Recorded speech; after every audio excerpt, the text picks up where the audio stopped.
السلام علیکم ورحمۃ اللہ وبرکاتہ حامداً و مصلیاً اما بعد۔ ناظرین کرام، حقیقی زندگی میں آپ کا استقبال ہے۔ ہم نے پچھلے ویڈیو میں آپ سے بتایا کہ مسنون دعاؤں کے معنی اور مفاہیم کے عنوان سے آپ کے سامنے سیریز چلائی جائے گی، جن میں سب سے پہلے نماز اور نماز سے متعلق جو دیگر اعمال ہیں اور ان میں جو دعائیں پڑھی جاتی ہیں ان کا تذکرہ کیا جائے گا۔ تو آئیے سب سے پہلے اذان کے تعلق سے معلومات حاصل کرتے ہیں۔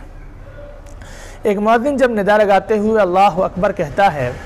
تو گویا وہ اس بات کا دعویٰ کرتا ہے کہ اللہ کی ذات موجود ہے، اور صرف موجود ہی نہیں ہے بلکہ یہ وہ اس ہستی کا نام ہے جو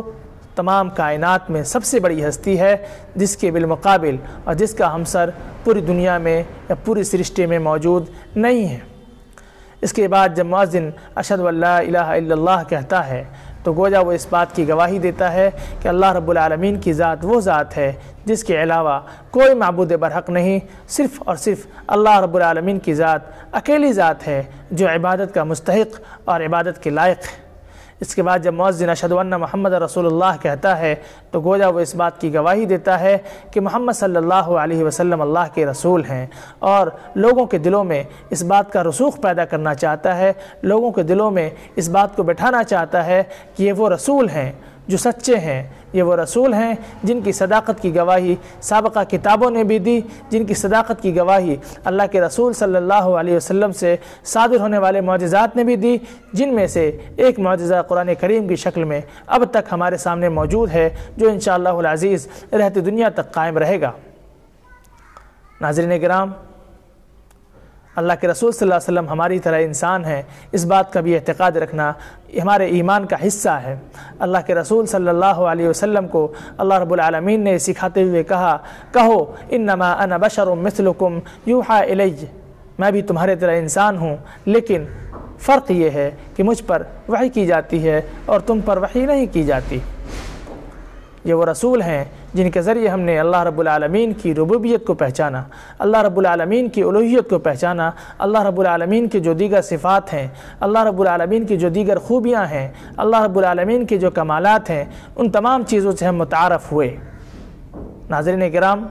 اس کے بعد جب مؤذن حی علی الصلاۃ کہتا ہے تو اس بات کی یاد دلاتا ہے کہ ابھی میں نے جو کلمہ شہادتین آپ کو پڑھ کر سنایا ہے، یہ قولی گواہی کے ساتھ ساتھ اگر آپ عملی طور پر اس کو پیش کرنا چاہتے ہیں، اس کی گواہی دینا چاہتے ہیں، تو پھر نماز قائم کیجئے، کیونکہ نماز کے ذریعے آپ اللہ رب العالمین کو اپنا معبود بھی ثابت کرتے ہیں، اور نماز میں جو طریقہ اختیار کیا جاتا ہے اس کے ذریعے آپ اللہ کے رسول کی رسالت کو بھی تسلیم کرتے ہیں، کیونکہ ہم نماز میں اس طریقے کو اختیار کرتے ہیں جو طریقہ ہمیں رسول اللہ صلی اللہ علیہ وسلم نے بتایا، اور اس طرح ہم اس طریقے پر نماز پڑھ کر اللہ کے رسول کے متبع اور پیروکار بنتے ہیں، اور پھر ایسی صورت میں کلمہ شہادتین کی عملی تصویر ہم نماز کے ذریعے پیش کرتے ہیں۔ اس کے بعد جب مؤذن حی علی الفلاح کہتا ہے تو گویا وہ لوگوں کے دلوں میں اس بات کا رسوخ پیدا کرنا چاہتا ہے، اس بات کو جمانا چاہتا ہے کہ لوگ جن کاموں میں مگن ہیں، خواہ اس کا تعلق تجارت سے ہو، خواہ اس کا تعلق حرفت سے ہو، خواہ اس کا تعلق صنعت سے ہو، یا جس بھی طرح سے ہو جس میں لوگ مگن ہیں، وہ حقیقی کامیابی نہیں ہے۔ حقیقی کامیابی جنت ہے، جس جنت میں لوگ ہمیشہ ہمیشہ رہیں گے، اور جو آسائشوں کا گھر ہے۔ اللہ رب العالمین نے قرآن مجید میں فرمایا فمن زحزح عن النار وادخل الجنة فقد فاز، کہ جو جہنم سے آزاد کر دیا گیا اور جنت میں داخل کر دیا گیا، صحیح معنوں میں وہی کامیاب اور بامراد مومن ہے۔ ناظرین کرام، اس کے بعد مؤذن ایک بار پھر اللہ اکبر کہتے ہوئے اللہ رب العالمین کی کبریائی بیان کرتا ہے، اور لا الہ الا اللہ کہہ کر ایک مومن کو یہ دعوت دیتا ہے کہ آپ کی زندگی کا آغاز اور آپ کی زندگی کی انتہا جس پر ہونی چاہیے وہ توحید ہے۔ توحید کے ذریعے ہمیں نجات مل سکتی ہے، توحید ہی وہ چیز ہے جس پر ہمارا انتقال ہوا اور جس پر ہم مرے تبھی ہماری نجات کا امکان موجود ہے۔ اسی بات کی تعلیم ہمیں اذان دیتا ہے، اور اسی بات کی تعلیم کے لیے مؤذن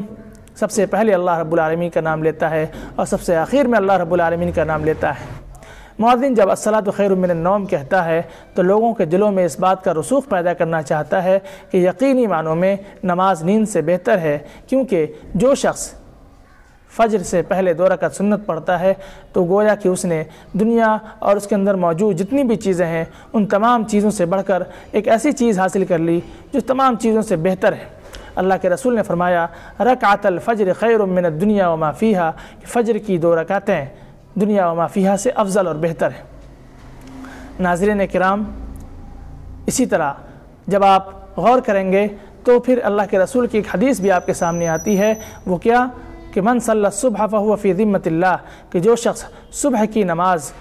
باجماعت پڑھتا ہے تو گویا کہ وہ اللہ رب العالمین کی حفاظت میں اور اللہ رب العالمین کی سیکیورٹی میں آ جاتا ہے۔ تو گویا اگر آپ فجر کی نماز کا اہتمام جماعت کے ساتھ کرتے ہیں تو دنیا و ما فیہا سے بہتر چیز بھی آپ کو حاصل ہوتی ہے، اور اسی طرح آپ پورے دن ہر قسم کی آفت و بلیات اور ہر قسم کی مصیبتوں سے محفوظ بھی رہیں گے۔ اللہ رب العالمین ہمیں عمل کی توفیق سے نوازے اور اذان کے ذریعے ہمیں جو تعلیمات دی گئیں ان تعلیمات سے زیادہ استفادہ کرنے کی توفیق دے۔